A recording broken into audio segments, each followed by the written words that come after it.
Oh yeah, so for today's video, explain ko lang sa inyo na basic connectivity sa internet or paano pa talaga yung mobile phone nyo nakaka-communicate sa bawat isa. So, ito yung natin, basic na drawing. Ganito lang kasi yan eh. Kung ikaw, mayroon kang mobile phone, ito yung mobile phone mo, tapos ikaw to, tapos, meron kang kaibigan na sinisend ng picture dito. So, ito yung mobile phone niya. So, regardless, minsan kasi nakakonect ka sa LTE or naka-fiber. Pag sinabing LTE, wireless po yun. Wireless. Pag fiber, naka-optics or naka-wired or fixed. Kasi yung modem mo sa bahay, hindi mo naman pwede dalhin. Kaya yun yung dalawang services na in-offer ng ISP ngayon. So yung role, for example, yan yung andito ka, andito yung sendan mo. Tapos dito sa kabila is ito yung FB Messenger. Tapos ito yung YouTube. Tapos ito yung TikTok. By the way, wag kayong mag-subscribe dito sa channel na to para makatulong or mapalago yung knowledge nyo about the internet. So yan, andito so either LTE or fiber, sila is yan yung tinatawag ng ISP or yan yung Internet Service Provider. Sa Philippines, meron tayong 3 large. So itong Globe, PLDT, tsaka Converge. So, sila yung malalaki na ISP, no? Sila yung sikat. Tapos, meron ring mga nag-offer na mga Rise, tsaka Moscom previously. So, yun yung mga nito. Yung objective lang talaga ni ISP is to provide connectivity na yung mobile phone mo, yung app ng mobile phone mo, FB Messenger, is aabot dun sa Facebook Messenger. Diba? So, yun lang yun. Regardless dito sa network ni ISP, kasi yan is medyo complicated na yan eh. Kung wireline ka, dumadaan ka ng OLT. Kung wireless ka naman, dadaan ka ng eNode B for LTE. Pero kung fix ka sa OLT ka kasi yung modem mo nakakonect sa OLT. So, ganun lang. Regardless dyan. Pero, sila nagsasalubong lahat sa internet. Ito yung tinatawag na network of interconnection of network. Kaya dalawa yan. Interconnection, tsaka networks, yung last. Same with Elmer Shocks Tech. Elmer Shocks is technology. Ayun. So, sa internet, doon nakakonect si Facebook Messenger, si YouTube, tsaka si TikTok. So, for example, regardless doon, para lang kasi yung ISP natin is a big pipe papunta doon sa servers nila. So, yan. Isang pipe ka sa FB Messenger. Yan. Ganun lang talaga yung role ng ISP. To provide internet connectivity between your phone papunta doon sa servers. So, when it comes to servers, yan yung setup, no? Tapos, etong kaibigan mo, for example, siya rin is gumagamit na ng isang ISP papunta doon sa FB Messenger. So, yun. ISP rin. For example, siya ay gumagamit ng green. So, ano yung green? Smart. So, using LTE. So, yun. The same pa rin. Lalabas pa rin sila lahat dun sa internet. Okay? So, ganun lang yung simple connectivity ng ISP natin. So, regardless ay Globe, PLDT, Converge, Rise, yun. the same function nila to provide pipe papuntang phone natin, application level, papunta sa FB Messenger. So, yun yung ISP. Tapos, paano ba yung uniqueness ng phone mo mapupunta dito? Hindi lang yan sa machine communication, hindi kailangan ng regardless of FB user mo, hindi yan para ma-send application level na kasi yan.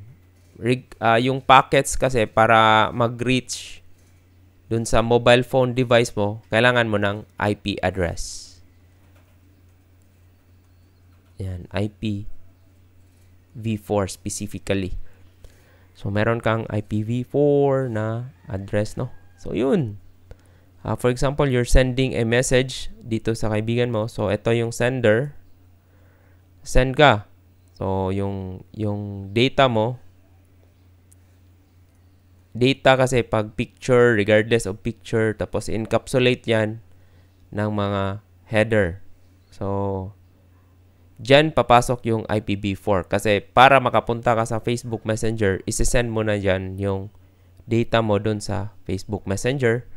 Tapos from Facebook Messenger, siya na yung magpupush papunta sa user. So, yun. Pero yung mobile phone communication is via IP address. So, yun. IP address tapos mga different kinds of header. So, sa IPv4 kasi, di ba, yung dalawa, IPv4, tsaka mayroon ring IPv6. Sa IPv4 is a 32 bits. Si IPv6 is 128 bits. Kasi itong IPv4 globally, paubos na siya. Tapos yung IPv6, imagine the combination of 32 bits, ilang million po yun, pero naubos na siya. So, the evolution sa IPv4 is the IPv6. So, yun yung evolution, no? So, kasi paubos na nga IPv4, naging solution nila is gumawa ng another set of IPv6 na address. So, yun. From that, pupunta ka ng Messenger. Pero, ginagawa ng ISP is dito sa, lagyan natin. Ito kasi yung public. Ito yung private. So, for the meantime, to conserve the IPv4, kasi ito yung IPv4 yung mostly ginagamit natin, dito sa part ng ISP, mga IPv, private sila na mga IPv4 yung ginagamit. Private, in which pwede mong ma-reuse. Yung private is yun yung 192.168.x.x or 10.x.x.x and 172.16.x.x. So, yun. Ito is more of a detailed sa IP addressing in which different topic. So, kung meron kayong mga request na topic, pwede natin i-discuss. I-comment nyo lang sa baba. By the way, I'm offering a membership program na more on specific na discussion regarding the IP networks. So, yun. So, public IP address. So, anything na wala dito, nagre-range. So, for, napapansin ko, 203.x.x.x, 112.x.x.x. Depende kasi yan eh. Kasi yung public IP address, bawat ISP, meron siyang IP block. So, regardless po yun. Kaya, meron ring range po yan. Bali, for example, ito is kay GT. Ito naman is kay PLDT. At example lang Pero, meron yan dung list sa APNIC or Asia Pacific yung nag-handle talaga ng IP address. So, yun.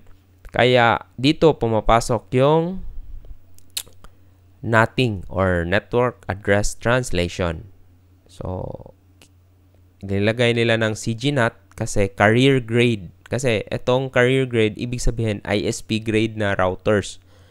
Malalaki po yung mga routers na yon. Grabe yung processing power tsaka memory.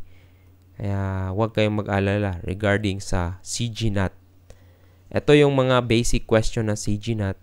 Pwede ba daw i-bypass? Pwede ba daw tanggalin? Ayun. Tapos, nakakabagal ba ng latency yung CGNAT? Actually, yung mga ano na yun, maraming posible na hindi siya totoo eh. Bali, ginagamit lang leverage na CGNAT na term, linagnat daw kasi mabagal, in which hindi naman. So yun, yung CGNAT is ito yung nagko-convert ng private IP to public. Kasi paglabas ng packet mo sa ISP, sa internet na, ano na siya public network na siya. So lahat ng dito communication is public IP. Si Facebook may public IP, si YouTube may public IP, si TikTok mayroong public IP. So sila lahat nagko-communicate since public na kasi. The same yan yung IP address mo sa pangalan mo. Sa NBI, di ba? Unique. Minsan may conflict pero globally unique po yun kasi pangalan mo plus apelido. So yun. Global. So pagdating dyan, public IP. So yun. Ganun lang yung nag-work yung internet. Send ka ng private dito, private, tapos convert to public, tapos ulit, public to another ISP, tapos dito private ulit. Kaya natatanggap nyo yung mga packets or mga data na sinesend nyo dito. So that's how the internet works. Hopefully mag-share and subscribe kayo sa YouTube na channel. Tapos kung meron pa kayong mga topics na gustong i-discuss, ganyan lang. So, na-cover natin yung different wireless services, fixed, ISP, ano ba talaga ng function ng ISP, then yung IP address. So, ganito. Mostly, ganyan lang ka-technical on how the internet works. Okay? So, yun. Tag-end na pala. Maraming salamat.